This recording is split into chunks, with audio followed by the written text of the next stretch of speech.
Good afternoon and welcome to the Arlington County Board's last work session on the fiscal year 2022 budget. All colleagues are here and we have our county manager and staff ready to work with us. This is traditionally our markup work session. And what I'd propose to do, colleagues and manager, everyone, is go through the spreadsheet that we have put together and go through line by line. The objective today is to get to an understanding of the different lines of the spreadsheet and balance the budget with respect to ongoing and one-time ordinances that are required by state law and our code can be made in advance of next Tuesday when we will adopt the budget. So that's the spreadsheet that we will do first. We will then go to guidance, and what we need to do on guidance is know where we're going to write guidance and broadly what it will say. Then we can wordsmith and talk to our county attorney on those final words later, and that can be done right through Monday morning or Monday afternoon. So that's the two parts of what we'll do, and unless the manager or colleagues have questions, we'll go straight to the budget spreadsheet, which is great. I see thumbs up. And so we'll ask staff. I think Ms. Hughes is going to help with the spreadsheet, and it has magically appeared. This is for our public, and we will, colleagues, I'll start to work through a number of the lines, and then as we get further into it, we will, of course, have time for amendments, changes, and we'll have, I know, some discussion. So starting, this spreadsheet has a number of tabs, and we'll work off the balancing sheet.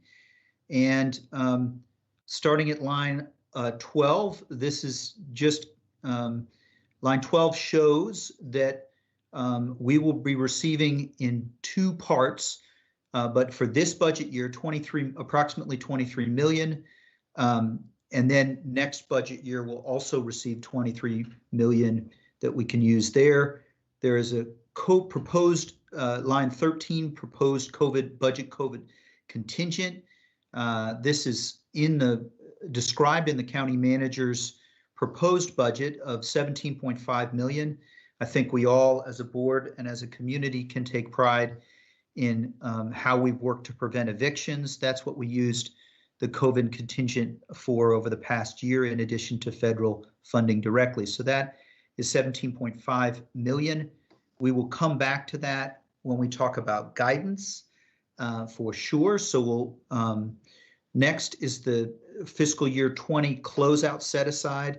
We have sought to, as we have a history as a community, and with our AAA bond rating, we have sought to be fiscally prudent and conservative in how we're looking at expenses so that we have enough money to make sure that we can fund what we want to fund.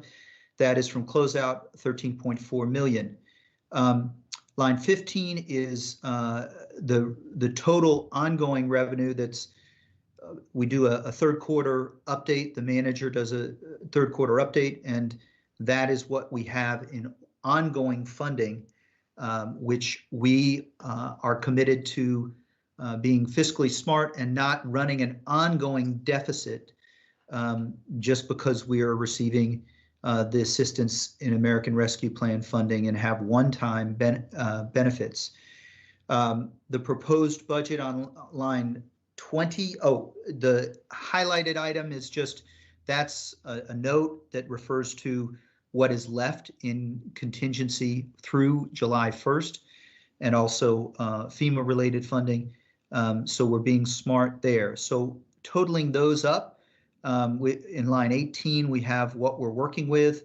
And now we'll start to work line 20. The proposal that I have put forward is to leave the tax rate as at its same rate from last year. And I think that there are many needs we have frozen, and you will see we are still freezing a number of positions, a significant number of positions. We do have needs we're seeking to serve our small businesses as well as our community as a whole, those who are struggling as a result of the economic impact of COVID. So the rest, lines 24 through 28, I'll skip. They're categories that we could consider. We have lines 29 and 30 are well set. Those are premiums. Line 32 is the first. It represents the county manager's following through on his commitment to valuing our employees across the enterprise, the organization. You have stood up and stood for our community, and we are so grateful for your work this year.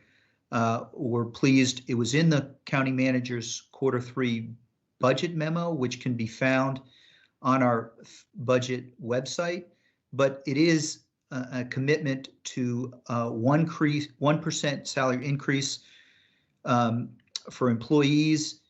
It also shifts the max and minimum pay for employees by 5%, and it also values public safety. We can certainly come back to it, but we'll continue on for now. Line 33 is part of the commitment to recognizing the service over the last year in a non-ongoing way. It's a bonus that would come to about $500 in net pay for all the work this past year.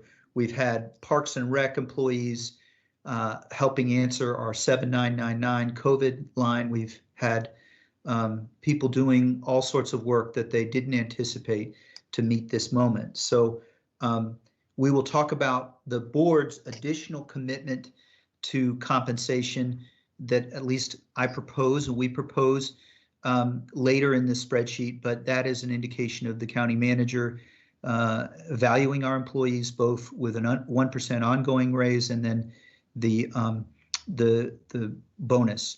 Line 34 is refunding our reserves. Perhaps we didn't know 6 months ago that we would be able to do this, but we have a AAA bond rating, but it is also the case that our reserves have not been as high as a percentage as some other localities with AAA bond rating. It's, I think, a good reflection on our community that we continue to have it, but the refunding of reserves is fiscally wise and happy to do that. I think it makes sense. So lines 35, we've had an ongoing discussion about the Lee Highway Alliance. I think we're all eager to fund in an ongoing way that that $25,000 that has been the difference between one-time funding, ongoing funding and one-time funding. So we have added that in line 35. Lines 36 and 37 are investments in economic development that are have been recommended. They're important. Biz Launch provides a ton of service, but we must continue and work to support our small businesses. Line 38 is an additional bit of funding to meet our community and our board's priority, as well as our staff's priority on body-worn cameras, small adjustment and ongoing funding. Line 39 is prevailing wage funding. This is legislation that is passed in Richmond. It is partly due to the change that has come to Virginia over the past few years. We want to stand with providing prevailing wages for those who work on projects in Arlington. And so there's some administration necessary for that. So we've added that funding. The line 40 is PRISM. That is, you'll note that is one-time funding in this year. We will need to do additional investments, but in order for PRISM to work as well as it can at the moment, we do have some costs for doing that. Line 41 is thinking about Ms. Kresh, our leader of our libraries department, mentioned, and certainly all of us have had different moments where we've seen a child light up when they have a new book, and our library collection and our materials collection is important to us. That's one-time funding there. Line 42 and 43 are of significant interest to all of us and our community. We have been working on valuing and making sure that we protect as many trees as possible. The urban forester position was funded at the beginning of last year, but in light of COVID, we had to put on hold. That is an ongoing position, and I'm sure our current forester will be happy to have support and reinforcement, really, as Vincent has been working so hard, trying to be everywhere at the same time. Tree pruning is the one-time investment that we are making because to keep the health of trees, which we know is very important for the trees that have been there a long time, that we want to keep. Line 44 is our Virginia Cooperative Extension. Perhaps it's the issue on which we have received the most correspondence as a board, and the managers recommended refunding it. We all support it, and very happy that we're able to do that. Line 45 is the Northern Virginia Conservation Trust. We'll be talking a little bit about that in our guidance discussion, but we are in agreement that we would refund next year this important priority for conservation. It also will be the subject of some discussion. We'll keep working on that. Line 46, Police Practices Group. Lines 47, 48, and 49 are all in the manager's memo. They're items that we sought to continue investments that need to be made based on conversations in our work session. Line 50 is Arlington Independent Media. We had discussion, I believe, Tuesday on that, and we'll come back to that, but the ongoing funding is restored there. Line 51, very pleased, critical for electric vehicles is the infrastructure. You can see 13 charging stations. This is consistent with Virginia legislature's commitment, and really this past session to electric vehicles, and I know we're all eager to get to electric vehicles. Line 52 is $145,000 to be the inclusive community that we have wanted to be, and that is part of our vision and mission. For gender neutral restroom signage, that's a one-time cost. Line 53 and 54 is county board office staffing to fill a position that had been vacated. Line 54, the manager's contingent, which in this, with the changes in the budget at this time, I support, and we have done historically. Line 55 was mentioned in the manager's memo available on the website, but it is a significant increase in AHIF funding of $7.09 million. That's in addition to the more than $8 million that was in the base budget. And there will be later in the spreadsheet that we will discuss AHIF a little bit more. Line 56, solar panels for Lubber Run. Very thankfully, we do not have to provide funding for that because the power purchase agreement work has been ongoing. I understand that in the next 3 or 4 months, we should expect that power purchase agreement to be in place, and we should be able to proceed with the work on that. Lines 57 and 58 are funding pay as you go. Historically has been a significantly larger amount of money, but in this case, we've cut it back last year and limited it this year. There's $2 million and $2.6 million respectively for facility renovations and miscellaneous capital investments, which we know that if we go into too low of a state of repair, that's a concern. We'll go from there. We have a couple of items. We'll go to line 64, which is replacing the local COVID contingent funds. That is the money that I mentioned that's in the manager's proposal for a variety of items that we'll talk about in guidance. We have 66 and 67, some reservations for remote connectivity and pandemic response. And line 69 concerns compensation. This is the board's additional commitment to those who have made our jobs possible and served our community well.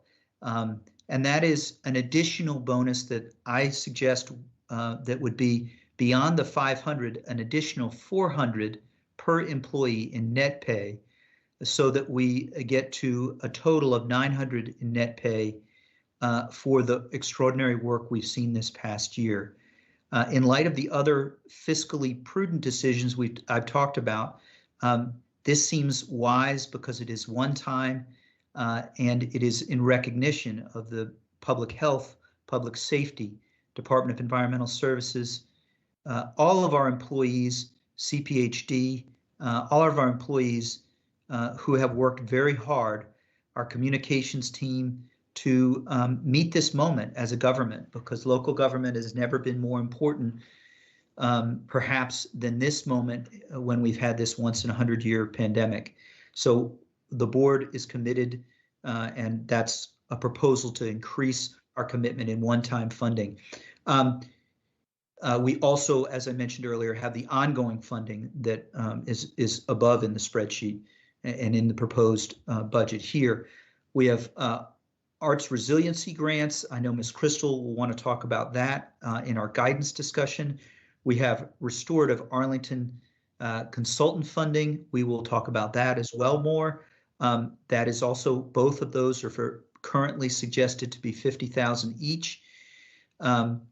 We have also electric vehicle purchases. I will say on both Restorative Arlington and electric vehicles, there is broad support for this, and we will work on exactly how to support later in this session, but $33,000 for electric vehicle purchases.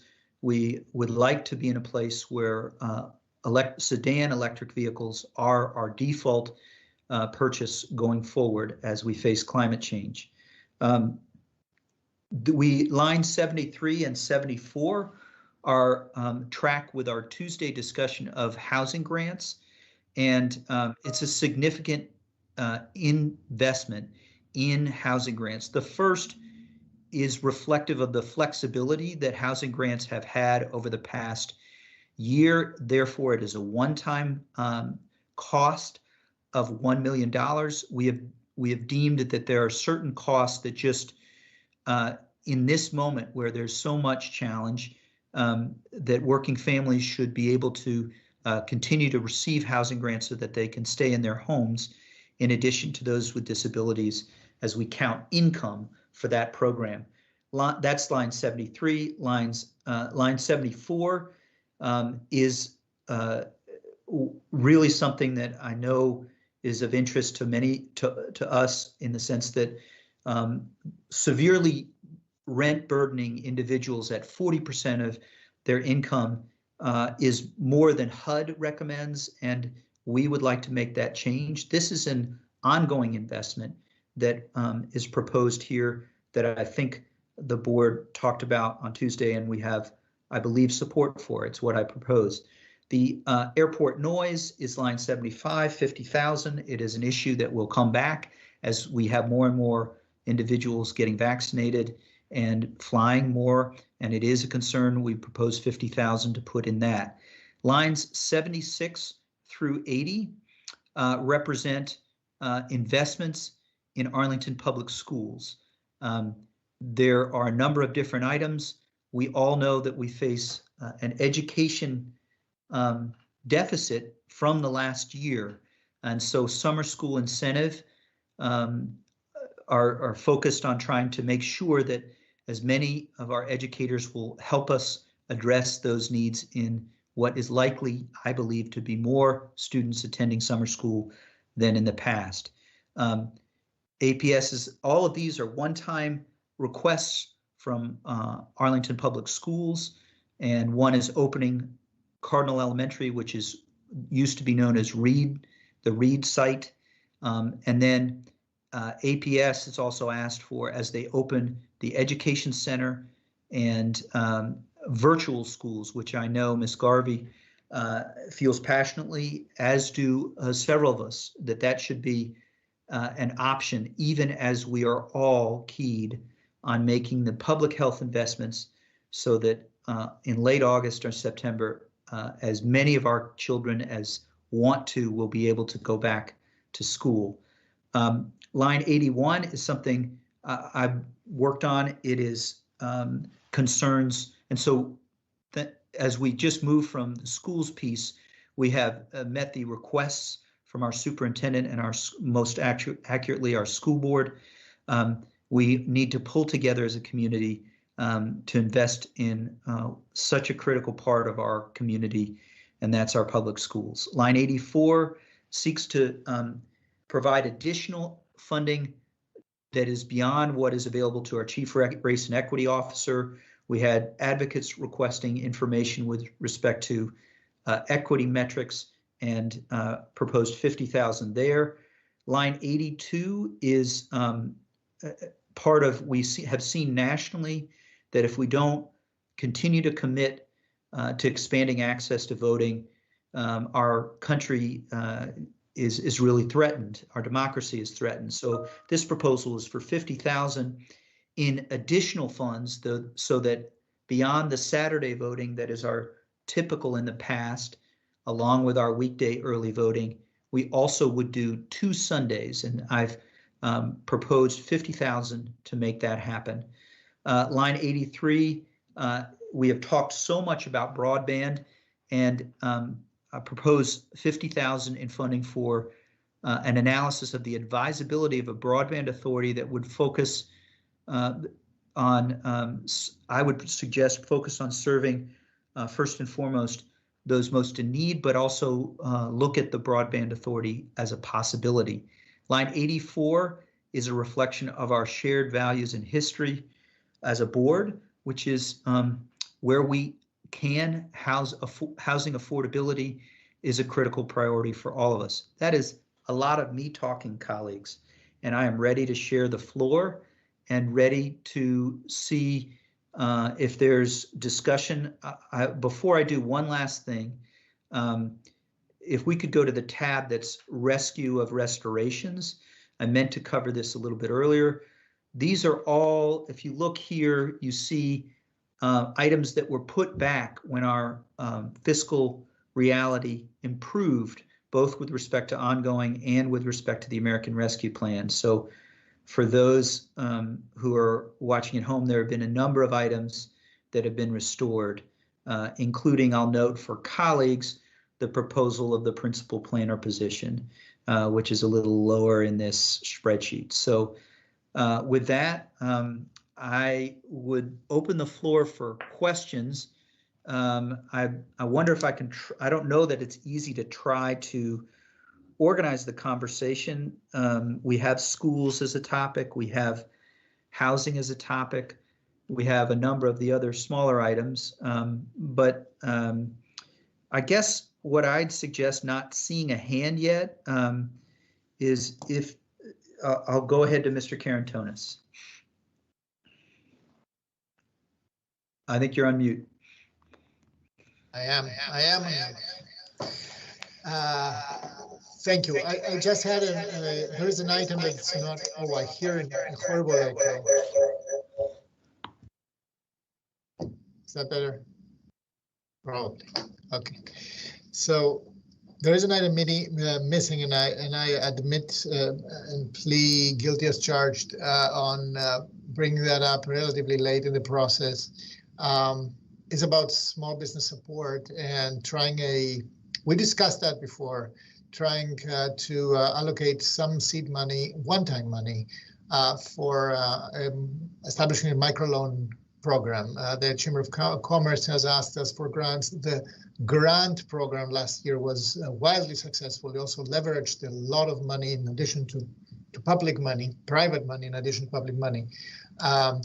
And being now in a recovery from COVID, I think that this is something that is worth considering. So I would like to hear our county manager or our financial experts if they see a possibility to accommodate that still inside this spreadsheet. Thank you, Mr. Karantonis. I'll go to the manager. There's, I think, a couple of different ways that we could seek to try and address this, but start with Mr. Schwartz. Yeah, thank you, Mr. Chair, Mr. Karantonis. So, yeah, Mr. Karantonis, you and I have talked about the concept of a microloan program. I think is well placed.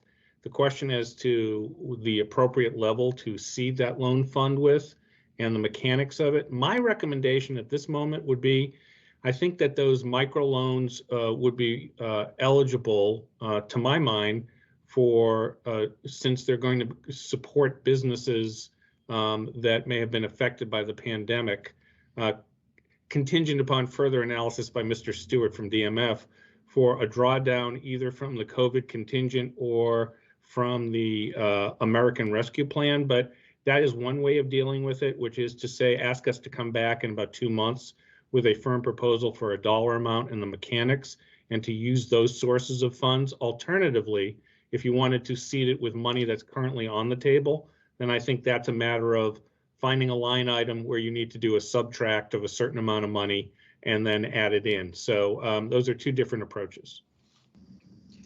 Thank you, Mr. Manager. I think the first approach is more appropriate because, to be clear, this is really targeted towards businesses that have very limited and very burdened access to financial support right now. So I do believe that that federal money will be very helpful there, and the contingency funding, the COVID contingency funding, will be critical for this. Happy to discuss that later on. Thank you. Thank you, Mr. Karantonis. Mr. Dorsey, I don't know if it's on this topic, you may have thoughts, or if it's separate. No, I was actually getting in line once you determine the framework for what our discussion is going to be.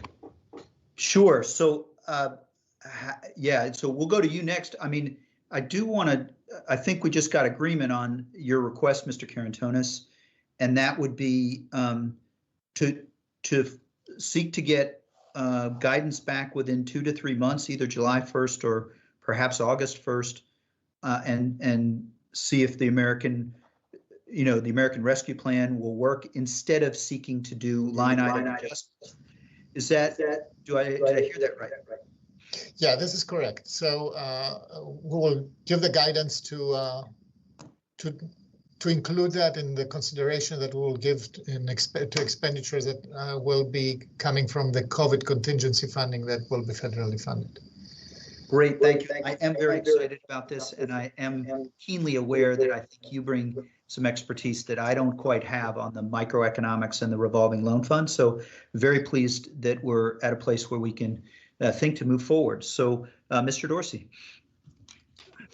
So, Mr. Chair, just one observation, very helpful going through the spreadsheet, just to make sure, our public recognizes kind of the bottom line, as we dealt with all the puts and takes, functionally, we had ongoing money that was subject to allocation as part of this process, but based on our revenue sharing principles and processes, 1.9 million of that was shared with our public schools, and then a priority that we all endorsed of the manager to increase employee compensation to the greatest extent feasible is also included. When you add those two together, that's a full nearly 60% of all of the ongoing funding. So if anyone was looking at that as a potential source for tax relief, what that translates into would have been at most a quarter of a penny of availability to provide tax relief,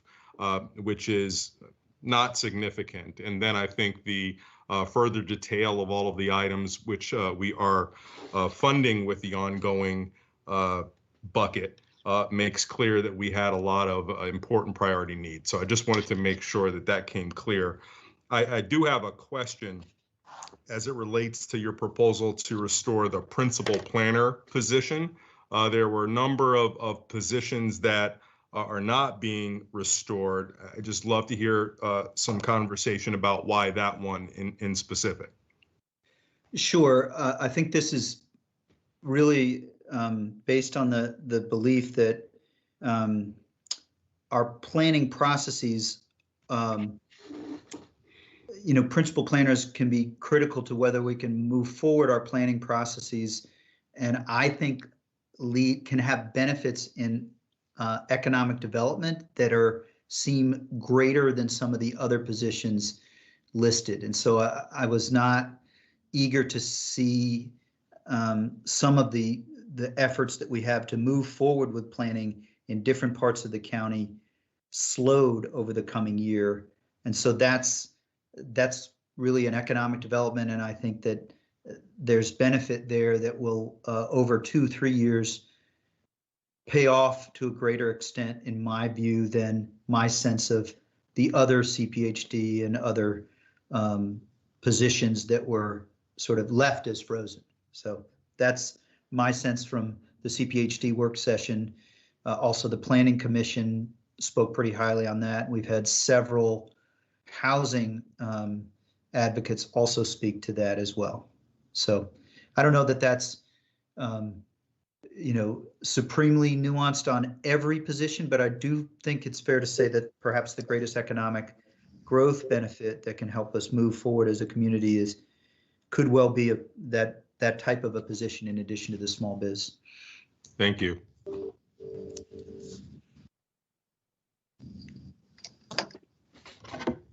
Other questions or concerns? I mean, there are topic areas like schools that we can get to and electric vehicles. We can also go to the guidance, but Ms. Crystal.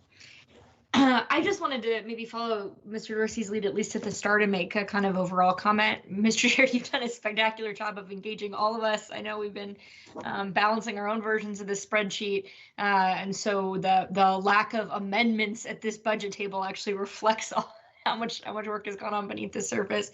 But I will say I really appreciated Mr. Dorsey's comments. This was sort of the challenge I was looking at as well. Was there an opportunity to lower the tax rate? And I think one of the things that I keep coming back to is that at the end of the day, our additional revenue in ongoing money, or additional ongoing revenue would be an easier way to say that, was very modest. I think I felt strongly anyway that trying to show compensation increase, lasting compensation increase, modest though 1% is, and the expansion of the housing grants criteria were such important priorities that there was functionally so little as to be de minimis and maybe even insulting left when it comes to a tax rate cut. So I think folks who may be following along will see us allocating a lot of one-time money. And the reality is, of course, so many of our needs are ongoing. Our desire to realize a decrease in the tax rate is an ongoing need. Our desire to offer compensation increases that may be more in line with what our public schools are doing to our county employees who've been working so hard is an ongoing need. Our ability to make a more generous safety net and to reform the housing grants program along the lines that some advocates have compellingly called upon us to do is an ongoing need. And so, it's anyway, I think it could be interesting to sort of follow along all of these asks and adds to the budget and think, surely this adds up to more money, right? At the end of the day, we were talking about a few $1 million in ongoing and a lot of priorities jockeying for it. So that's sort of my overall thought here. I do think certainly with the allocation of one-time money, again, anyone who's following along, I think, can see the prioritization through in and throughout of our safety net and our most vulnerable residents. I think that is the spirit of the American Rescue Act. And so as we think about allocating those dollars in the months to come, once we have more guidance from Treasury, and I also think it's in the spirit of the 17 million that was our COVID contingent that has now been freed up.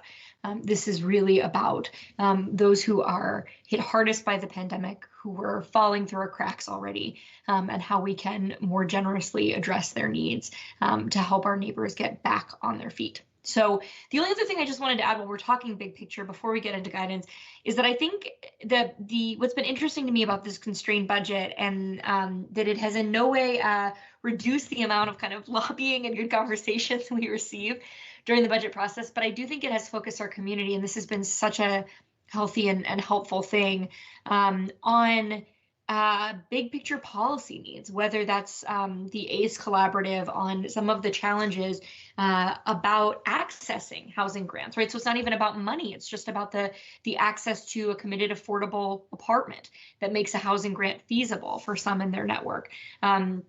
Whether it's our champions for climate action, helping us understand that we have some potentially governance issues to address to really bring a level of urgency across all functions of government. I think this budget process has really brought some great thinking to the fore. I think we have a very long to-do list for ourselves. We certainly have a long to-do list for the manager where we'll go next with guidance. And I just want to thank those who've engaged not only to make a case for a certain budget allocation, but for structural changes in pursuit of some community priorities. Thank you.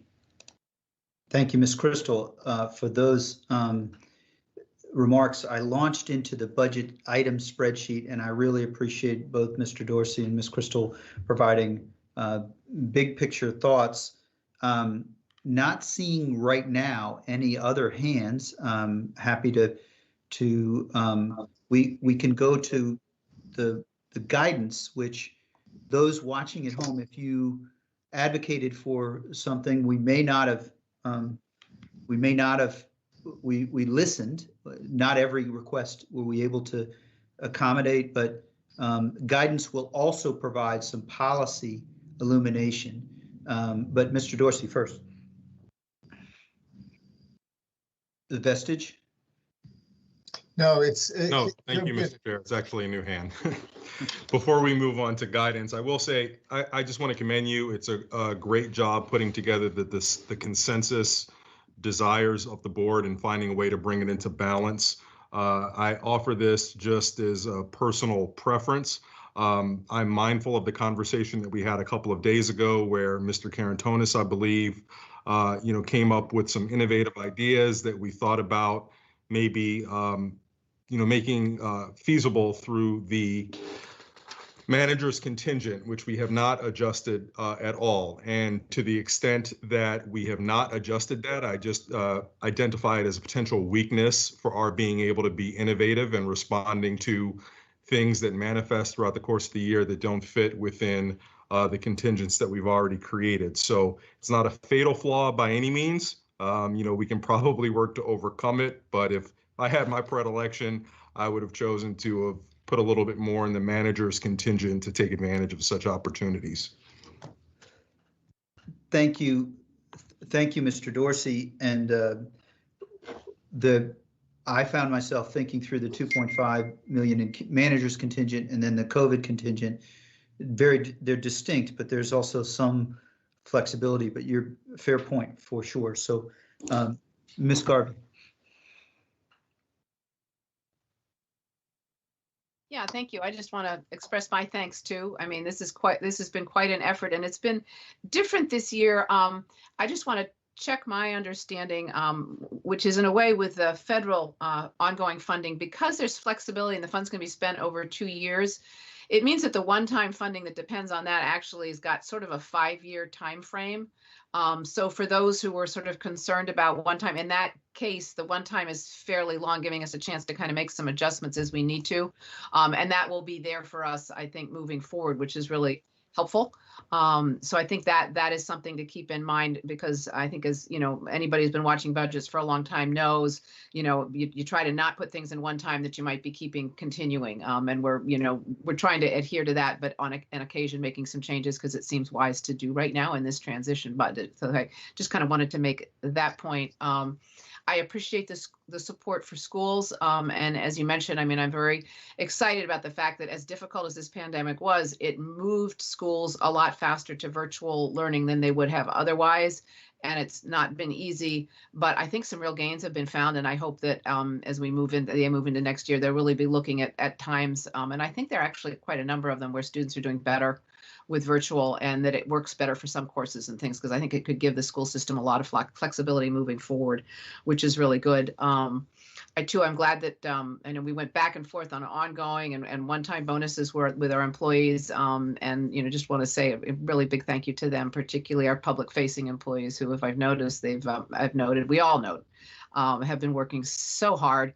really not stopping the work of the county. It's kept up, and they've been on the front lines, which has often been the least safe. And a number of those employees are on the lower pay levels of the pay scale. So we just owe them a huge debt of gratitude, and hopefully this bonus will help cover that a little bit. But we really can't thank them enough. And I think that's it for my overall comments right now. Really appreciate it. It's been a most interesting budget year I've ever been involved in. So thank you.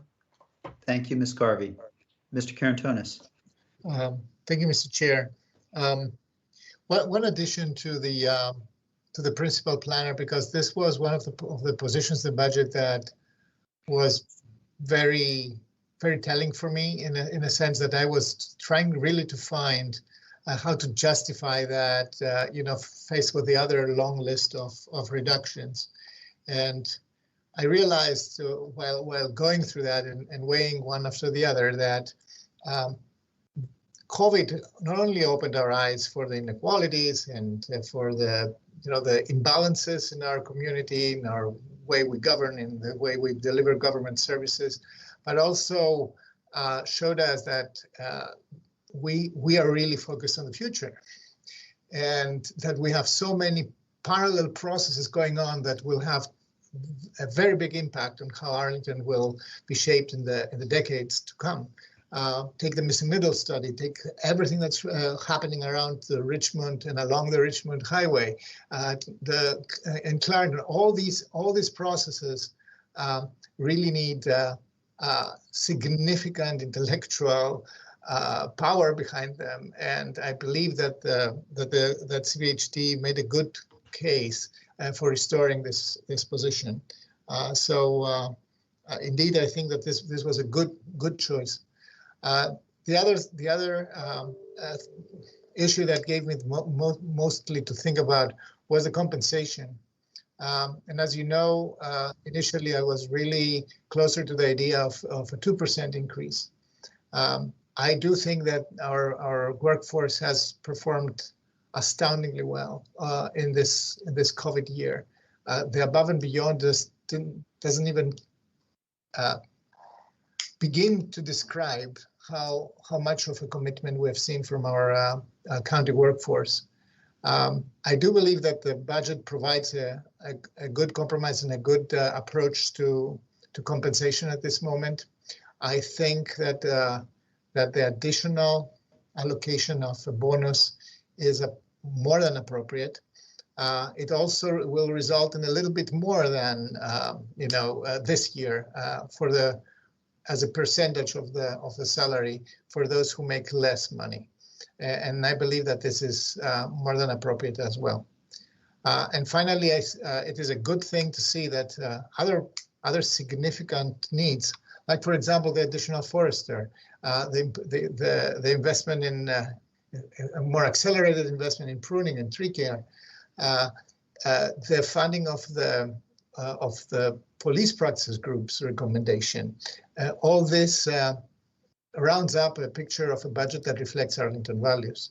So I really thank you for your leadership in bringing that to a good bottom line, to a good balanced bottom line. Thank you. Thank you, Mr. Karantonis, and thank you each colleagues for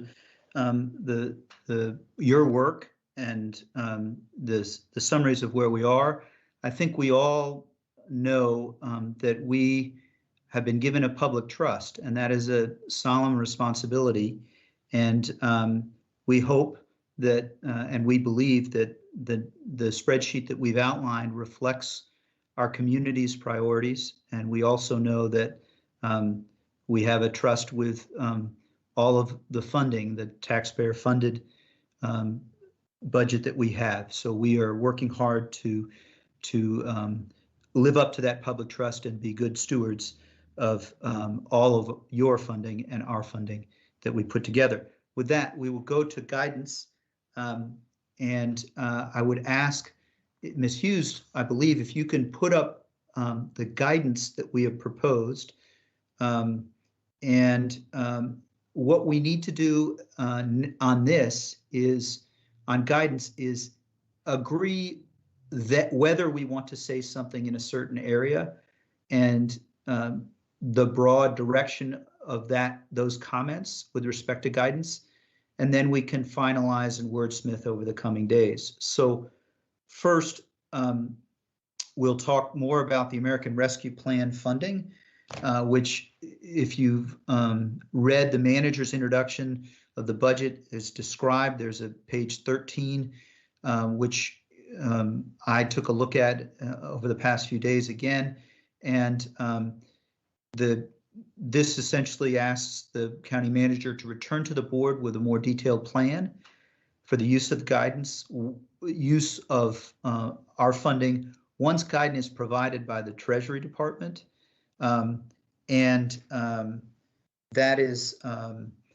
That's one key piece of things.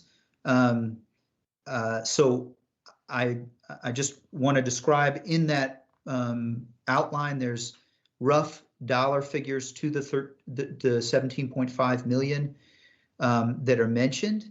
It has been from the beginning of this pandemic, it has been a shared priority of the county manager, staff, and the county board to prevent people from being evicted. There's been more state and federal funding that has been put in, but that first bullet is meant to indicate that these are continued priorities, and with respect to eviction prevention and hunger, the board wants local funding, not where local funding is needed. We want to continue to make the investments that we have been making, and that is the first and second bullets. And I'll stop once we've talked about these 17.5 as a whole, these next two bullets, and then we'll come back to it. The third bullet on the page, as you see it, discusses the grants program last year was in my view and I think a success, but we are at a different moment, and so we would be interested in advice from the manager and the manager's recommendation to move forward with perhaps a smaller dollar amount that is focused on recovery and layoffs, and that includes that equity lens that we need to apply to all of our decisions. So that's the third bullet down. And the fourth is a placeholder for what we just discussed with respect to Mr. Karantonis.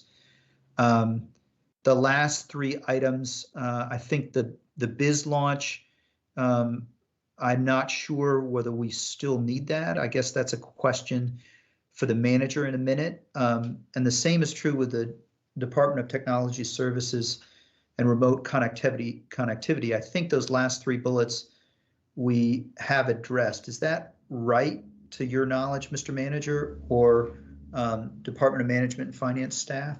I think it is. We are working through version control a little bit here, but I think we've addressed all those items. So I would recommend that we strike through those last three bullets. Great. So colleagues, thoughts, recommendations on saying less, saying differently, items with respect to this 17.5 million contingent and guidance with respect to it. Ms. Crystal. Thank you so much. I just wanted to signal my support for the use of the $2 million for business and community support for another round of the grants program. I think that's something we've heard from a lot of our small business communities. I also don't want to quash this microloan idea in its infancy. I think it's really intriguing, and I think it's something that we've seen, in particular, NGOs globally deploy with a lot of success and disproportionately benefits, right? Minority-owned businesses, women-owned businesses, those that, exactly as Mr. Karantonis noted, have a lack of access to capital. I am also thinking, however, about one of the biggest learnings from federal small business relief during the early days of COVID was the difference between loans and grants. And I think we've heard so much feedback from small businesses and mid-sized businesses that those grants, the cash, just mattered a lot more in their ability to retain people for a little longer, to hire back when they could, and so forth. And so I just want to make sure that we're not if these ideas do end up in competition with one another of microloans relative to just a cash grant to businesses and employers that are struggling, that we bring this back to the board, I guess, to just sort of surface some of those tensions, that we encourage AED to do some surveying, disaggregating what they learn about, what types of businesses need what types of support, just to ensure that this very exciting policy idea doesn't end up crowding out a right now need that might be more acute. Thank you, Ms. Crystal. I see Mr. Karantonis, your hand and thoughts. Yeah, to Ms. Crystal, I mean, definitely grants were the appropriate response in a very deep crisis where we were facing a collapsed market and absolutely nothing else. In a recovery phase, we don't have this scenario, and what is here the key issue is provide support that's sustainable to those who can sustain it and commit to sustain. Microloans, small business loans are designed to not burden, but to help first. So this is not your regular commercial loan. This is why it will be also very unlikely to be your regular commercial lender who will take that on. So, and this is why the role of government here is actually to mitigate the risk of that. And we want to have some feedback, some revolving income later when these businesses will be back on their feet, when they will be back to their productivity levels where they should be. There is also a significant difference. Microloans are really geared towards businesses where we have a set of criteria where we know that they will be sustainable on the longer term, that they will be sustaining and creating new jobs. So I believe that this is more of a transition between an emergency response towards a recovery support. That's the balance that we have to strike. I don't think that the two things have to be crowding out each other. We will have to decide what the appropriate balance at the right moment will have to be. Thank you. Thank you, Mr. Karantonis. The American Rescue Plan, with its funding for restaurants and for many other items, may help us here. But I like the idea of coming back to this, both because I love the idea from what I know about the Grameen Bank and community development corporations, but also because I think medium to long term, this is a great idea. I do feel a little bit, and I empathize with Ms. Crystal's point, because I feel a little bit that we may be tired even of talking of COVID. Our community is super tired of COVID, but I could see feeling a little bit as though the grant piece of things is where I am at this moment. But what we talked about is a July 1st or August 1st, so we will come back for more discussion of this, and so appreciate that. So with that, we will go on to the next area of guidance. If magically Ms. Hughes could help put that back up, that's great. Employee compensation. I think we all wanted this. We've all touched on it in our comments. We also want to recognize that our finances are shifting pretty quickly, as the manager said in his budget.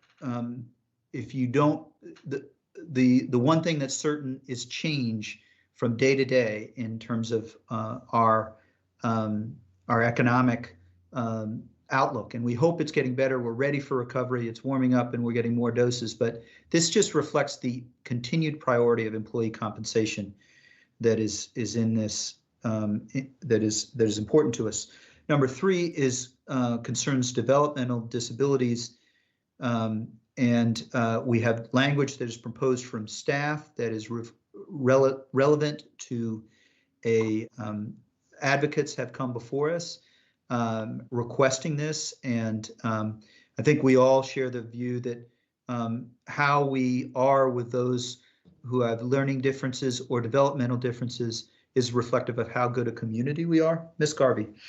Yeah, thank you. I just appreciate staff putting this up. I haven't had a chance to really look at it closely. It's great. I think the only thing when we get to the front, because I think as you mentioned, Mr. Chair, we've got time over the next few days to kind of work on this. So this is very helpful. What I'm going to be looking at a little bit is just to make sure we've got a sense of urgency in there. And I really appreciate staff providing this background and looking into it. But again, I think I want to make sure this isn't going to be something that sort of drags out, because there's a real need right now. So I'll see what I can do with that and promise to work on it over the next couple of days, and probably have something very close to this. But again, maybe a way to put in something with a little more sense of urgency, or a request of a report back to us at some point. Thank you. Thank you. Those are both themes, tweaks that are certainly acceptable to me, and I will guess that there's no concerns or thoughts, so we will proceed with guidance along that direction with the staff's language, but tweaked to reflect, and Ms. Garvey will work on that. So number 4 below is this is seeking to, and this is seeking to address a concern raised by several advocates. It's related to a couple of properties in the county, including the Serrano, where we have had difficulty, and we've paid attention to trying to make sure that where we invest county funding, we don't take over the role of property management, but we do seek to provide support so that those properties that we have helped to fund are, acceptable, and are in habitable condition. And so this is one that I will want to take more time working in coordination with our housing staff, as well as, of course, our county attorney, to make sure that it works. And so if you have concerns about it, feel free to let me know. The last line, I do want to keep us focused through our AHIF on new construction. So I just am trying to strike that balance. So open if there are concerns about that.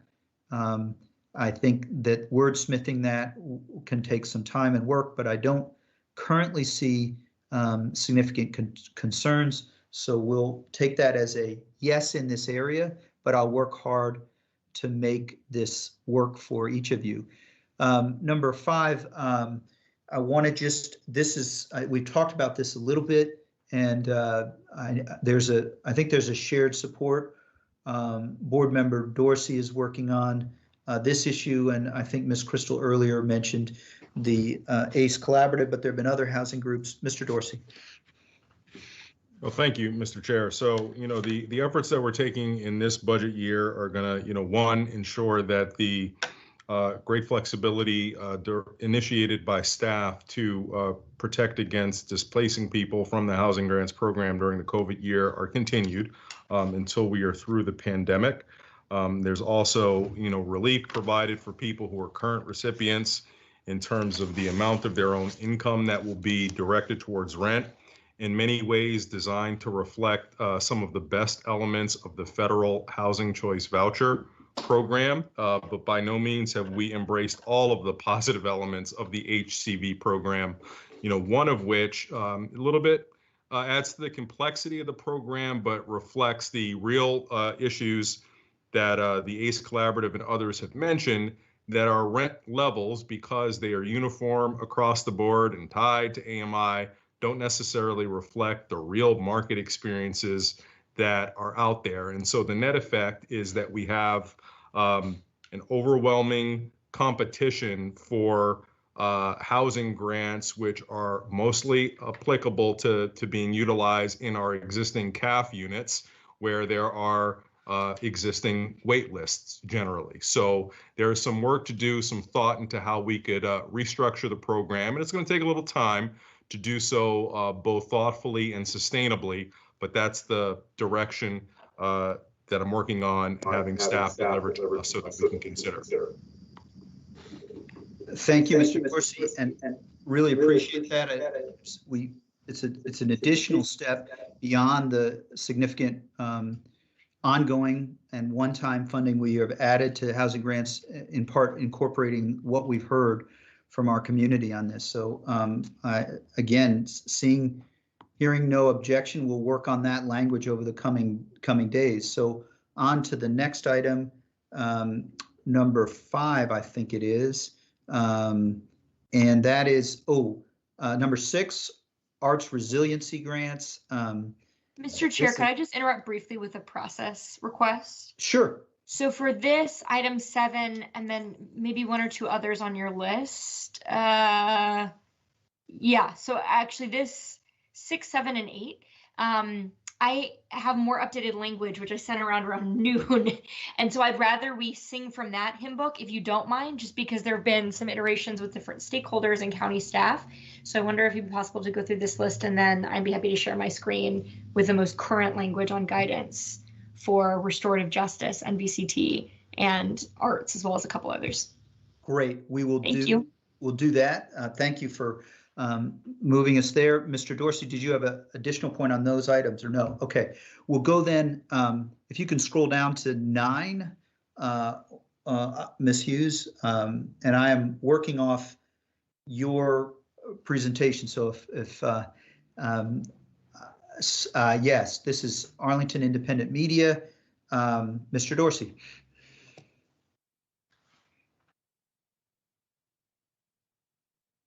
I have not connected with staff yet on this, but I'll just give you a sense of my thinking, and please, let's add to it. I think we've discovered over the course of the last couple of years that AIM, Arlington Independent Media, is a necessary investment, and it contributes to a strengthened civic fabric. It also, of course, by virtue of what it does, provides media access and literacy, and it supports our nonprofit community, our schools, and even the public sector in ensuring that essential messages get out. And we've seen that it's pivoted to a governing model and has the right people on board, or is able to bring the right people on board to deal with its changing funding realities. As many of us know, AIM, from its very existence to the cable franchise fees, had a sustainable and steady, predictable course of funding. That shifted, and the organization took a while to shift to that new reality. They're getting there. We probably have to do a little bit of a pivot and shift to figuring out, A, what is the appropriate level of funding for AIM in our community? How much certainty, i.e. the time horizon, should they be given for that funding? What are going to be the metrics that they report to us to justify the investment and to enable us to evaluate their success? So putting that together in terms of guidance to staff and some specific ideas is what I intend with that item. Great, thank you. I see a couple of hands, Ms. Garvey and then Mr. Karantonis. Yeah, just real quickly, I really support this. I want to thank Mr. Dorsey and Ms. Crystal, who both particularly worked closely with AIM. It's been a very long, arduous path, but I think they really, really have stepped up, and I appreciate, again, both of my colleagues really working hard with this group. So I'm pleased where we are, and I'm very pleased to support this moving forward and hoping we can get things steady, but we are, as you say, still kind of in a transition period. So this just basically thanks all around. Thanks. Thank you, Ms. Garvey. Mr. Karantonis. And since we are in a transition period with Arlington Independent Media, and thanking Mr. Dorsey and Mrs. Crystal for having worked over years on this, I have only one thing to add to that. There are also services that Arlington Independent Media can produce for us, for government, and I believe that this should be part of the scope of exploring their sustainability, their financial sustainability in the future. So there is a lot of work that can be done by Arlington Independent Media, and I think we should be exploring that as well. Thank you, Mr. Karantonis. Mr. Dorsey. Got it. Okay. Got it. So there's that debate, and as you were talking, Mr. Dorsey, there's both guidance to staff, but there's also sort of the board needs to get clear on thinking as you articulated. So appreciate that you covered both those aspects of this. So on to the next, I think it's item 10 of our guidance. This is, I brought this forward. This is a broadband authority study. there is a locality and an example of a broadband advisability and feasibility study that was brought to my attention, and I think that there was comments that I've heard about how a broadband that might be focused more primarily on our low and moderate income residents, but I think that the study here would be seeking to get to a common set of facts. There's been different interpretations of Virginia law. There's been different understandings of costs and benefits. The example that I saw ultimately suggested that a broadband authority in this other state would not be advisable. The locality did go through, and there are examples of success, but I certainly want to tweak the start of the guidance that I would propose to draft there to add a little more focus towards low and moderate income individuals across our county. So, Ms. Garvey. Yeah, thank you, Mr. Chair. I think we all support the same goal, which is to get to supporting, as you say, particularly low income and moderate folks with broadband. It really ought to be a utility like water, like electricity. I think that's where we all want to get. I'm not convinced that this, broadband authority is the way to do it, or a study is the way that we need to figure it out. But I'm certainly open to putting this in as guidance. I absolutely, I think at the end where you've got the purpose would be to provide a common group of facts. I think that's really important. And I think we've been kind of trying to do that. I feel a little bit like discussion with the community has kind of been going around and around in circles. So if we could get the common group of facts, that would be really good. I'm not sure it's going to take a consultant study to do that. But I absolutely support that as the goal. So I'm all in on the goals here. And then we'll see what we need to do. And if we want to set aside some money in case the study is what's needed, I'm okay with that. I'm not convinced that's what we'll need. So thank you. Sure. Okay. Mr. Dorsey, that's helpful, Ms. Garvey. Really appreciate the comments. Mr. Dorsey. Yeah, thank you. Similarly, I believe that the central thing that we have to do is figure out is what are we solving for? And this money will not do that for us. We have to come together as a community to decide whether or not we are interested in providing an alternative to the incumbent cable providers. And in that case, I would see a study as being a great way forward on that. But we haven't come together yet as a community to determine if that's what we're solving for, or to penetrate lower income residents to ensure that they have quality available broadband for them. Until we answer that essential question, I don't really see what we're going to spend money on. And quite frankly, my hope is that we actually don't have to spend the money, but we actually move forward on figuring out our way forward, if that makes any sense. So I like Ms. Garvey. I don't object to this being here, but I really think it's incumbent upon us to do the necessary work, and that work will not be solved by an allocation. Got it. So that's helpful as we continue. Ms. Crystal. I think I might sort of rank myself in the center of some of these conversations we've been having. I will say, having engaged a lot of conversations with some of our community advocates for broadband, and also having talked at pretty extensive length with our staff, who were fortunate to draw on a lot of expertise in-house on this. I think the value generally of an authority is their ability to sell bonds, to build more infrastructure, and to finance that infrastructure. I think that we have the funds to do that if we need to, although I'm sure we're about to roll right into some challenging conversations about our debt ceiling as part of the CIP. But I think that at the end of the day, there's not really a magic model that is going to make it easier or less expensive to do what we're already doing, which is getting broadband access to our low-income neighbors. All of that said, I don't have any problem with trying, and I think getting to a common set of facts, and maybe seeing if we can't answer some of that advocacy from our community to their greater satisfaction, so that we can all row in the same direction, seems worth doing. The only thing I would add, and I'm just sort of reading over the guidance now to see whether this is included, is if we just want to be more literal about if, as we start to scope out this study, this funding, we all realize that this funding could be better used on actually doing the work of bringing more affordable or free broadband to our most vulnerable neighbors. I'd like us to leave open the possibility that the funding could be redirected there. So, you know, we can think a little more about how to finesse that.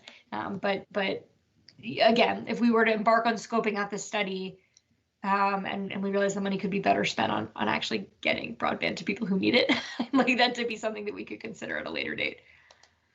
Got it. So I certainly am listening to the thoughts about how the guidance would shift, and I'm also mindful, you know, consensus does not mean unanimity. I do believe in this, but I also, you know, and I think it's worth it to do, but I also don't, you know, I appreciate colleagues' thoughts, but I'm not only dogmatic. I feel like there's some facts like that it would take, you know, many employees to do this, to do an authority, and that you know, the bonding, it would be a long time to do this work. Those are some things that I have felt like I've been in the ether, but not summarized and put forward as a common set of facts, if you will. But Mr. Karantonis and then Mr. Dorsey. Yeah, the allocation, I interpret the allocation a little differently. First of all, we are doing something about the digital divide. We did a lot about the digital divide, in orders of magnitude more expensive over this last year. We probably spent like 14 times more than this to actually do that. And we did that with a technology and a system that tries to circumvent the basic fact that right now 90+ % of Arlington has somehow access to commercially available broadband, but yet we see that all this accessibility hasn't translated in any realm of digital equity, right? So there is an oligopolistic system, and we are talking about a reforming the infrastructure as we go forward. I think that what this study will give us is a point of comparison, a basic idea of what alternatives are there and what are guidelines for future policy. And these may, you know, include forming a broadband authority, a public entity that does that.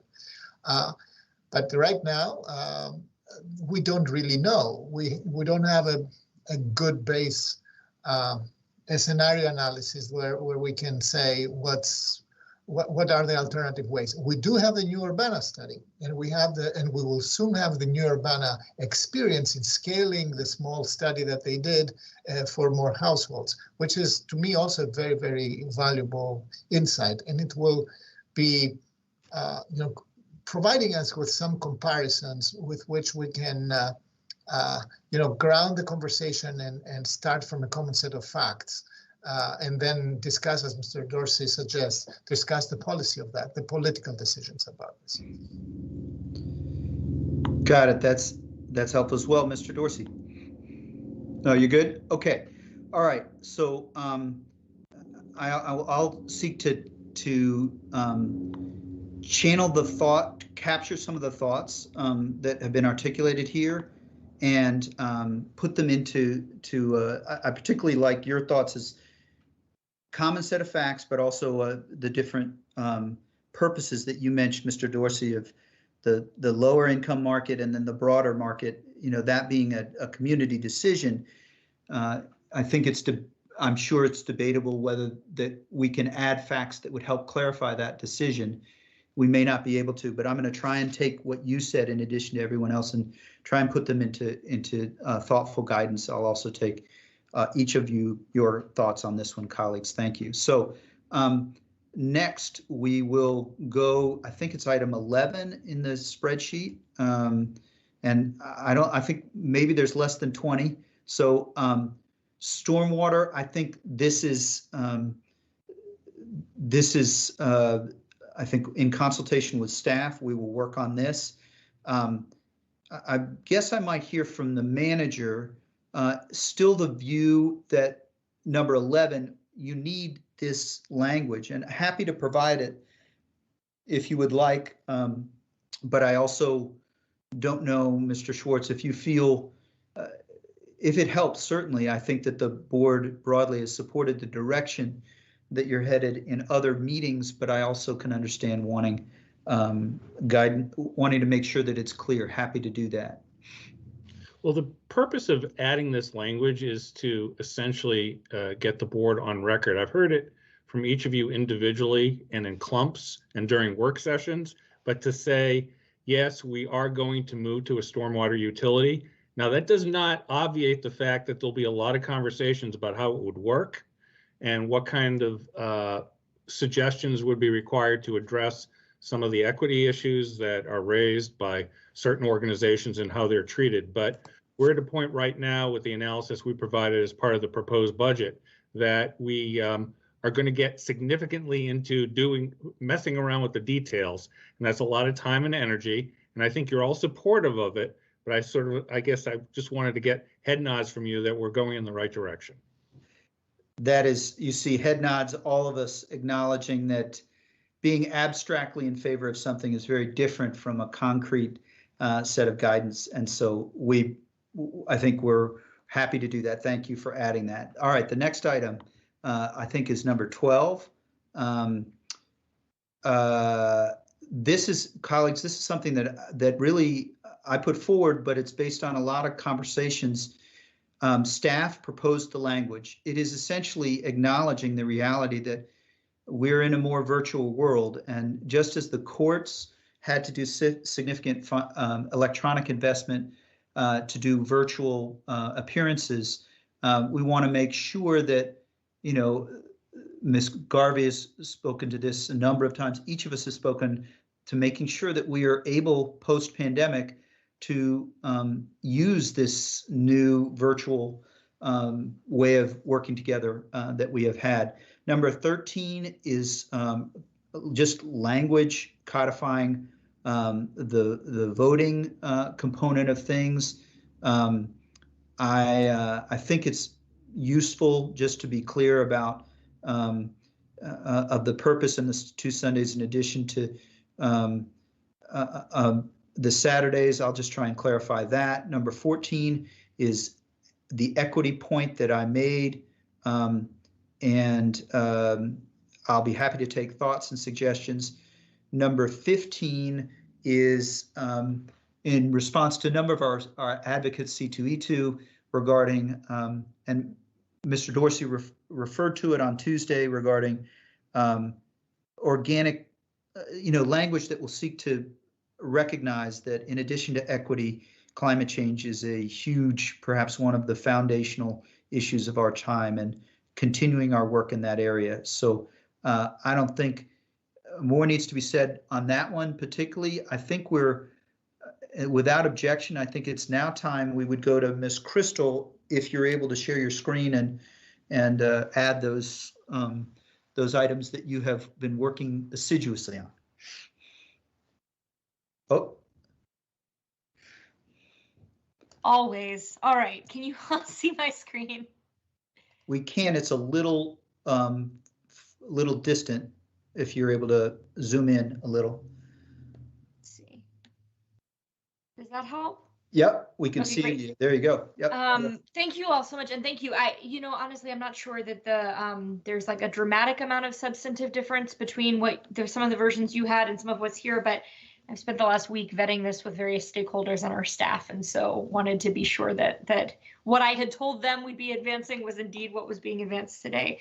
I will go through these, maybe just pause briefly after each one. The Arts Resiliency grants are an idea that I think I've had a chance to talk with each of you about, hopefully relatively non-controversial. This is in recognition that many of our arts organizations and individual artists in Arlington, like, for example, our small businesses and restaurants, have a business model that is more or less entirely based on being able to gather in person and have struggled deeply.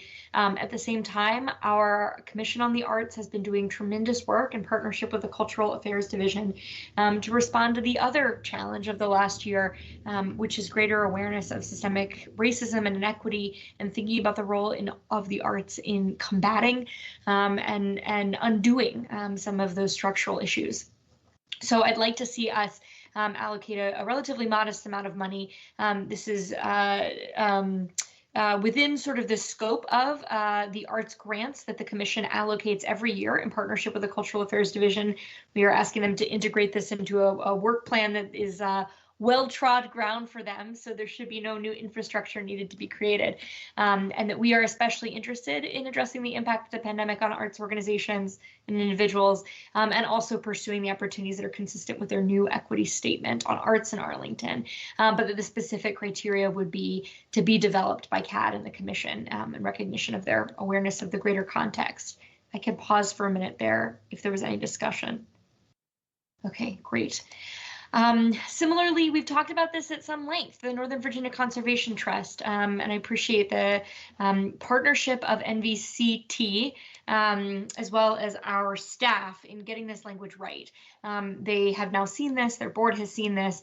The idea here, as you all recall, NVCT was on the chopping block in the manager's proposed budget, has been restored with some of that modest amount of ongoing money, but it is an opportunity to really reflect on this partnership and clarify what the board expects in terms of what we get for that partnership, but also clarify what we may need to do differently as county government to achieve those outcomes. So above all, we are very interested that over the next few years, NVCT will have a better pipeline of projects and prospects, and ideally have consummated some of those projects and prospects for land conservation within Arlington County. But this proposed guidance also signals that we believe as the board, there is a greater role for NVCT, not only in park land acquisition and expansion, which traditionally we've seen their partnership in those relatively narrow terms, but a greater role in neighborhood conservation efforts, and especially building on what the manager and what you, Mr. Chair, were just talking about with the forthcoming change in how we do stormwater billing and utility. There is really a role for property owners who maybe are sitting on lots of paved surface area, who may be interested, for example, in reforesting that area and putting a conservation easement over it to help with both stormwater and sort of neighborhood quality, and potentially even tree canopy goals. There is a lot of potential in this area, I am convinced, but I'd like us to really signal to the manager as well as to NVCT that we expect not only that bang for our buck in more effective acquisition opportunities, but for greater potential partnership in areas outside of park acquisition. Let me pause. Again, this is something we've kind of kicked around amongst ourselves, but if is there any feedback, I'm happy to keep working on this over the next few days. Okay, seeing none. EV transitions. This has been a big area of interest for a lot of our community members. In particular, I think we've heard calls to do what Fairfax County has done, which is effectively say it is now henceforth the policy of Arlington County that when it is time to replace sedans in particular, got an echo. I'm not sure if somebody came off me. Okay, great. When it is time to replace sedans in particular, it is the policy that they should be electric vehicles, not internal combustion engine vehicles. And that is especially going to be true for sedans that are not public safety sedans and therefore have very specific specs. So this is what this guidance is about to some extent, as Mr. Dorsey put well when we met on Tuesday. This is a little bit what staff is already doing, but I want us to go a step further on monitoring and take the suggestion of our C2E2 committee and suggest that we would expect an annual report talking about which vehicles were purchased. And if they weren't EVs, why not? Just to create that extra layer of understanding and visibility into what's going on. Of course, this guidance accompanies a budget in which, as DES has shared with us, we are purchasing fewer vehicles than we might normally. That's one of the ways we've responded to pandemic drops in revenue, is to defer some of the purchase. But there is a small amount of money allocated per the mark you just shared with us, Mr. Chair, and that could be used to speed up a couple of decisions or pursue a couple of decisions about converting ICE vehicles to EVs within the county fleet. So again, this is new. This has been discussed with DES, and happy to keep iterating on it a little more with colleagues. I do see some hands on this one, so I'll Yes, stop. Mr. Karantonis. Thank you, Ms. Crystal. I think Mr. Dorsey was before me. Okay. Go ahead, Mr. Thank you Dorsey. for yielding, Mr. Karantonis. This generally is, I think, consistent with what we do, where we'd like to be. The first question, or the first comment is tongue only partially firmly in cheek, but might we think about a different abbreviation than ICE. Yeah, I had the same thought. Fear how this will be read. Fossil fuel vehicles is another way of saying internal, so just think about that. We can just not use an acronym, right? God forbid we spell it. There we go. That's another way of dealing with it. The other thing I just want to make very clear with this, and I know this is clear with you, Ms. Crystal, but I want to make sure that as we talk about this with our community, that the part that's there where EVs meet mission requirements, I'd like to somehow spotlight that a little bit, because there are EVs for many different vehicle classes, but do not necessarily meet mission requirements. You spoke about police sedans. There are also municipal buses and other light duty trucks, et cetera. So we clearly want to make clear to all stakeholders that there are a variety of vehicles that are currently excluded. And maybe as we think about this reporting, we don't necessarily have to go through the business of reporting on every bus that was purchased that was a fossil fuel vehicle, given that it's not necessarily meeting mission requirements. So that's the only thought. Thank you, Mr. Dorsey. I guess that I'm trying to see, Mr. Karantonis, is that a new hand, a vestigial hand? Ms. Garvey. I think Mr. Karantonis is before me. I think he has his hand up. It's That's okay. correct, Mr. I mean, if we're going to be going in order, and we should. Yes, thank you, I'll wait. Mr. Karantonis. Thank you, Ms. Garvey. No problem with yielding. I think we are in good conversation here. First of all, thank you, Ms. Crystal, for highlighting this, and I believe that this is a significant statement that the board really wants to see this transition happening. That's very important. And to Mr. Dorsey's comments, yes, I mean, I do believe that we will have to refine the kind of reporting by classes of vehicles, etc. So that's very clear to me. A component that I am personally very fond of all the time is that I do believe that EVs, because they are more expensive, that the traditional or legacy acquisition protocols may not be the optimal ones. Therefore, I would, spend. I would invest some language so that we transmit that the board would like to see also alternatives. So, for example, alternatives in the way we acquire electric vehicles. That may result in less expenditures for this mobility.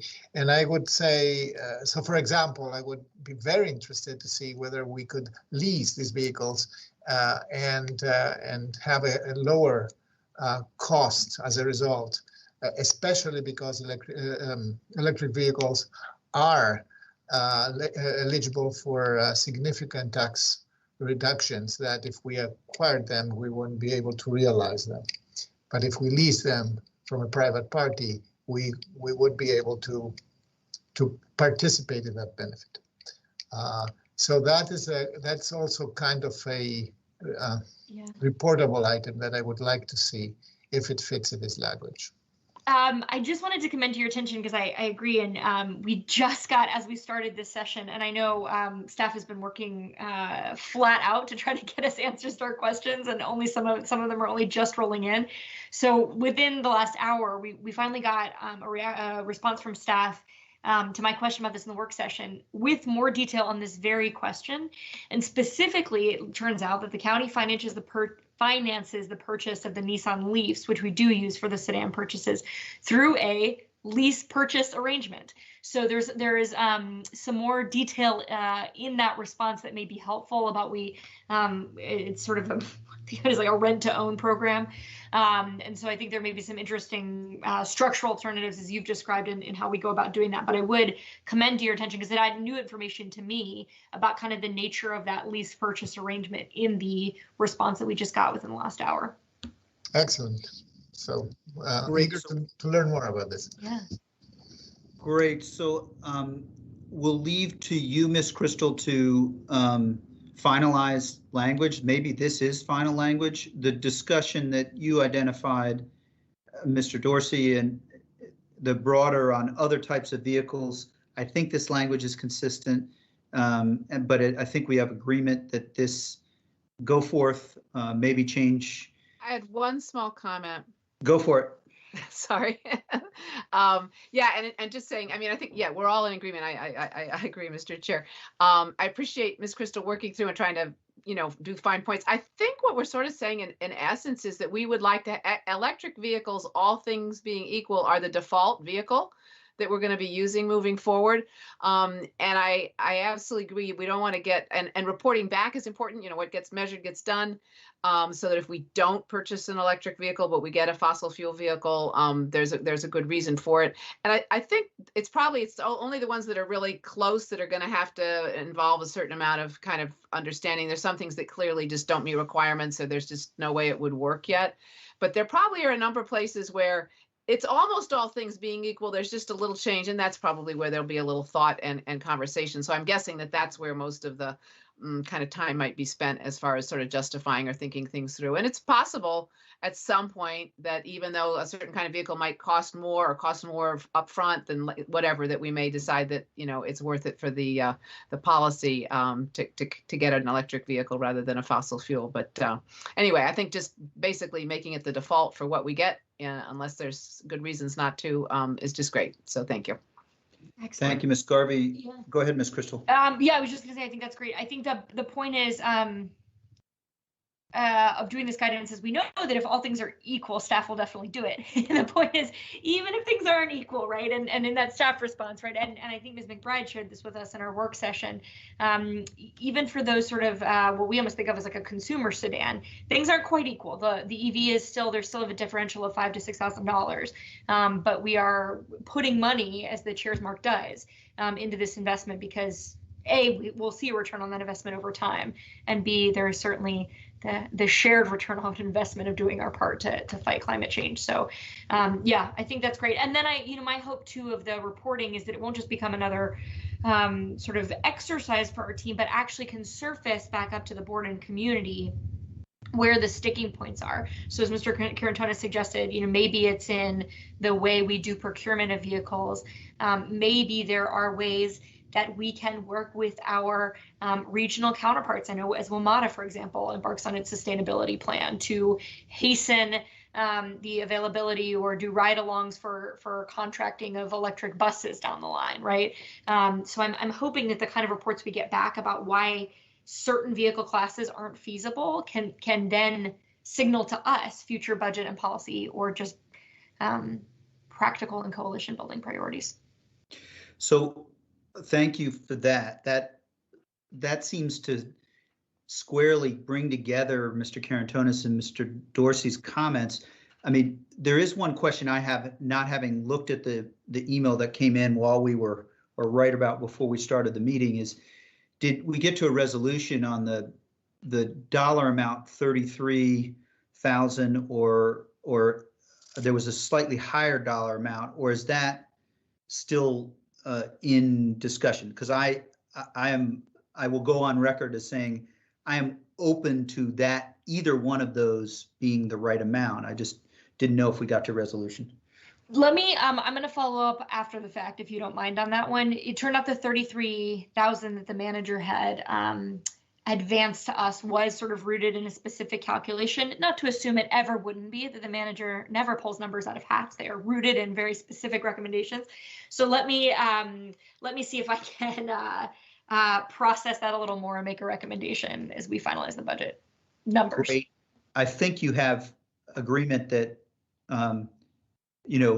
whichever of those two numbers are within close reason, at least from me, would be fine. I see a head nod from Mr. Karantonis. I think that colleagues broadly are supportive. And so just that's to flag, but you have another guidance. Go ahead. Thank you. Thanks for bearing with me, everyone. This is another one that we're working on. Again, in the chair's mark, you saw a small amount of money for Restorative Arlington. And in working with the county manager on this in recent weeks, we are at a moment where I know, and Mr. Schwartz, please do feel free to jump in here. I know it would be helpful for the manager, for the board to signal our intent about where this might live in the future without repeating the entirety of the Restorative Arlington process we all went through last year, which was really an extraordinary and truly grassroots in nature effort to develop a series of work groups, which is now where the body of the work is living five volunteer-led implementation teams, training of community facilitators. There has been a need for just some quarterbacking of that, and we're fortunate to have a community member working in the county manager's office to do it. We do want to be able to extend her role with the county, which otherwise would expire with the end of the fiscal 21 budget. And so there is some direction in the manager to do that. But we also want to be thinking about where restorative justice should live and where its center of gravity should be going forward. So this is a proposal that in the coming months, we are asking the manager to develop a NOFA process, notice of funding available process, to engage the relevant subject matter expertise and scope out the right amount of money for that, to figure out how we can transition Restorative Arlington to where I personally believe it belongs, which is living with a community-based organization that contracts with the county to do this work. Further, I think there is definitely some need to do additional training and planning within county departments, particularly those that touch the justice system, be that DHS, court services, or others. And so, setting the expectation that we'd like the manager to come back with some ideas about consulting services to help continue that work within county government. But let me wrap up by just essentially saying what this guidance is about is ensuring that our coordinator can stay based in the county manager's office as she is now, as long as necessary to kind of keep this work alive and quarterbacked and supported, because we all really believe in it. But that we would like to see a process to transition it to a community-based organization through a notice of funding available. And that probably bringing forward some recommendations about the right amount of money for the notice of funding available and how to launch it will probably sync up with the timing of closeout of fiscal 21. So that's when we might like to see it again. I'll just end by saying this is such a big body of work with a lot of stakeholders who care deeply about it. I was glad to just, right before we hopped on, touch base with our Commonwealth's attorney who has such a vision for this. I think at the end of the day, a fully mature, built out version of restorative justice is going to have all kinds of different components, but trying to get the center of gravity out into the community, I think, is something that's really consistent with the spirit of Restorative Arlington, which is what this guidance seeks to do. Thank you, Ms. Crystal. I think all of us, after accepting the report last year, but very happy to see this last piece of guidance in addition to all the ones that you've gone through. So with that, I want to, we got another one. Go for it. One more. This doesn't have a fiscal impact, but this is, Ms. Garvin in particular knows something I've been working on that has been brought to our attention by foster parents of under 5 foster youth about the fact that the state supplement, or excuse me, the state child care subsidy for our littlest kiddos in foster care really doesn't cover the relatively high price of childcare in Arlington. And so we have a situation where we have very few childcare centers that accept these subsidies, and it creates an additional burden on our foster families and can really risk sending the message to our youngest foster youth that they are different than maybe the biological kids living in the home where they are currently being fostered if they have to go to a different place to get their care or preschool. So I really appreciate DHS working with me to clarify this is some direction.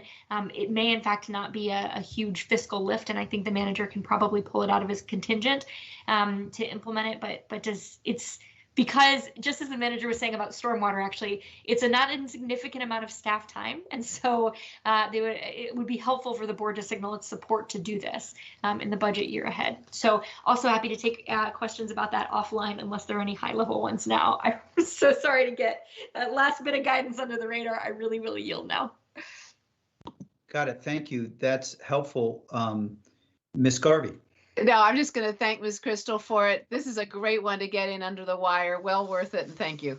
Yeah, it's good. Thank you. Supportive of this, I'll just be interested. You mentioned not likely a large fiscal impact.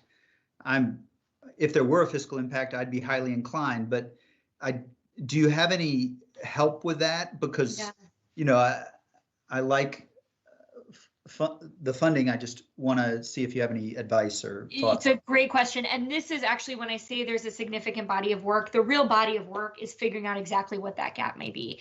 The state pays reimbursements hourly. So we're trying to figure out, you know, so there's hourly daily payments.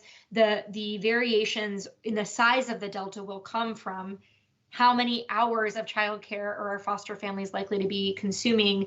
What is the average cost of center-based care in Arlington? We have some answers and insight into that from the Child Care Initiative, but that's already stale. It was 3 years ago, right? So needing to survey center-based care, needing to differentiate infant, toddler, and preschool rates, which I can tell you personally vary pretty tremendously. And then also thinking about whether there need to be escalators to that local supplement over time so that we don't have to keep doing that. So the work here really is figuring out the size of that fiscal impact. You know, I was just talking with our deputy county manager on this the other day. It may be as little as, you know, 10 to $50 a day per kid, right? We think it's not that the state supplement is especially stingy. There's just it seems like a relatively small delta, in which case, you know, this work maybe a lot of staff time, but actually yield that we're really talking about something that can be classified in the tens, not hundreds of thousands of dollars. But the work to be done is figuring out the very answer to the question you're asking, Mr. Chair. Got it. Great. Well, that and my apologies. The last sentence probably covered it, but I appreciate it. So that adds to our guidance, and I will just ask us to take, we're ready to wrap up.